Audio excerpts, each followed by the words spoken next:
Сәлеметсіздер ме, құрметті студенттер? Тау-Кен кәсіпорындарын құрылысы пәні бойынша бейне дәріске қош келдіңіздер. Дәрісті жүргізуші Әбілқас Сағындық атындағы Қарағанды техникалық университеті. Өткен 15-ші дәрісте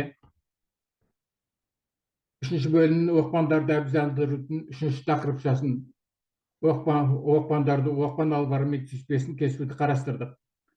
Бүгін 16-ші дәрісте 3-ші бөлімнің оқпандарды әбзалдырудың 4-ші тақырыпшасы оқпандар албарын жобалау, оқпан албарын схемаларын қарастырамыз.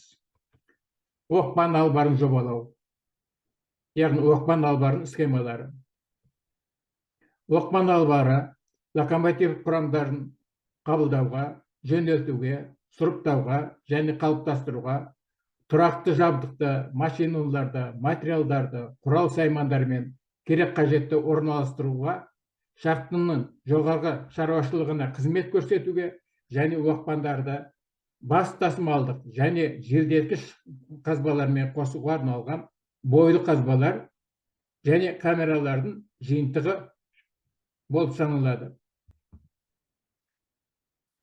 Оқпан албарын жобалау кезінде мынандай негізгі талаптарды ескеру қажет. Маневрлердің уақыты минимум болғандықтан маневрлік операциялардың қарапайымдылығы, тасудың және көтерудің берілген коэффициенттері болғанда, шахтының жобалық өнімділігін қамтамасыз ететін жеткілікті өткізу қабілеті, қазбалардың минимум ұзақтығы және көлемі, бірнеше электровоздың маневрлік жұмыстарын бірлестіру мүмкіндігі және қарсы қозғалыстардың жоқтығы, қалыпты тасымал жұмысы үшін жүк тиелген және бос тармақтардың қалдық сыйымдылығы, машиналық және қызметтік камералардың ұтымды орналасуы, маневрлік және тиеу түсіру жұмыстарын механикаландыру және автоматтандыру мүмкіндігі, жұмыстар мен адамдар қозғалысының қауіпсіздігі. Осы талаптардың барлығы мүмкіндігінше ашу схемасына байланысты ғимараттар мен үйлердің беттік кешендердің орналасуына байланысты оқпан албарын аса ұтымды схемаларын таңдаумен қамтамасыз етіледі. Маневрлік операциялардың схемасына байланысты оқпан албарын мына негізгі типтерге бөлуге болады: айналма, ұзақтық, қайықтық және тұйықтық схемаларға. Оқпан албарын әртүрлі типтердің негізгі сипаттамалары 1-ші сурет кестеде келтірілген. Оқпан албарын келтірген типтері нақты кең геологиялық шахтарға, шахт алаптарын ашу және дайындау схемаларына, көтергіш қондырғылардың санына және тағайындалуына байланысты әртүрлі нұсқаларда қолданылады. 12-ші суретте айналма А суреті және ұзақтық Б суреті оқпан албары келтірілген. Ондағы 1-ші және 2-ші сәйкесінше кілеттік және скеттік оқпандар, 3-ші төңкеруші, 4-ші көмір скиптері, 5-ші жыныстық скип, 6-ші айрық. 13-ші суретте қайықтық оқпан албарының схемасы келтірілген. 1 мен 2-ші ол сәйкесінше кілеттік және скиптік оқпандар, 3 пен 4-ші сәйкесінше бос және жүк тиелген жақтардағы айрықтар. Оқпан албарын жоғарғы аталған типтік схемалары өнімділігі жылында 600-ден 900, 1200 және 1,5 мың тонна шахталардың типтік бетіне қатысты оқпан албарының барлық типтері әзірленген болатын. 14-ші суретте тұйық оқпан албарының схемасы келтірілген.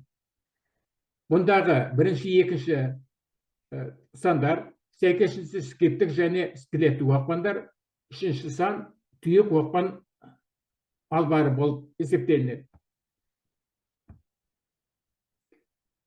Оқпан албарын аса ұтымды типтерін таңдау әрбір жағдайда мына негізгі факторлар қарастырылады: шахтың өнімділігі, шахта алабын ашу және дайындау схемалары, негізгі ашатын қазбалардың өзі орналасуы, оқпандар мен көтергіш қондырғылар саны мен тағайындалуы, оқпандар арасындағы арақашықтық, ғимараттардың беттік кешендердің орналасуы, бүйір жұмыстардың орнықтылығы және тағы да басқалар есепке алынып жүргізіледі. Барлық жағдайларда жобаланған оқпан албарын пайдалану сапасы жоғарғы және үнемді болуға тиісті. 3-1 кестеде оқпан албарын сипаттамасы келтірілген. Дәрісте ұсынылған әдебиеттер: тау-кен кәсіпорындарының құрылысы, Қазақстан Республикасы Білім және ғылым министрлігі ұсынған оқулық, авторлар Қамаров, Айдарова, 2015 жылы баспадан шығарылған.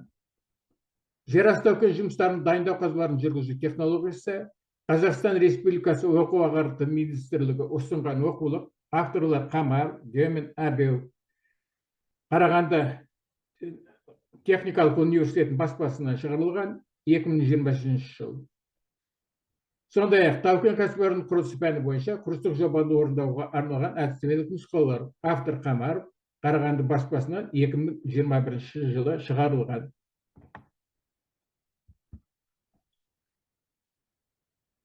Бүгінгі 16-шы дәрісте 3-ші бөлім оқпандарды әбзелдердің тақырыпшасы оқпан албарын жобалау, оқпан албарын схемалары қарастырылған болатын. Дәріс аяқталды. Келесі 17-ші дәрісте 3-ші бөлім оқпандарды әбзелдердің 5-ші тақырыпшасын оқпан албарын жобалау, мұндағы оқпан албарын ашу қазбаларының және беттік ғимараттардың орналасуына байланысты бағдарлауды қарастырамыз. Назарларыңызға рахмет.